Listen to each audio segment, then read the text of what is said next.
এই নাও বোন, তোমার চা। হ্যাঁ দাও বৌদি। ছি, কি বাজে চা বানিয়েছো!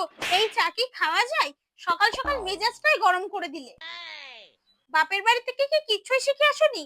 এ নাও ধরো, তোমার চা তুমিই খাও। দাও বোন, আমি আরেকবার বানিয়ে এনে দিচ্ছি। থাক, কোনো দরকার নেই, আমার নিজের চা আমি নিজে বানিয়ে খেতে পারবো।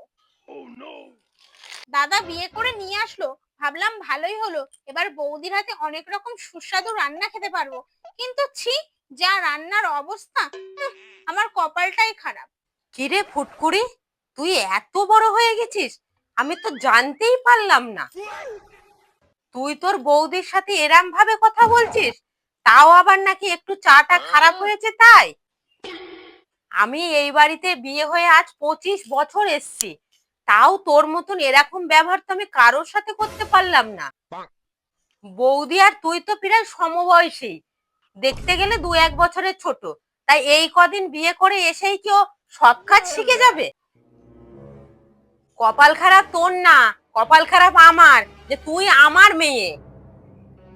আর কপাল খারাপ তাদের যে তোর মতন একটা অসভ্য মেয়ে তারা বাড়ির বউ করে পাবে। কি বলছো মা তুমি এসব আবার? আচ্ছা মা, তুই যে তোর বৌদির সাথে এরকম ব্যবহার করছিস, আজ বাদে কাল তো তোরও বিয়ে হবে। তোর শ্বশুর বাড়ির থেকে যদি তোর সাথে এরকম ব্যবহার করে, তখন তোর কেমন লাগবে বলতো মা? কি?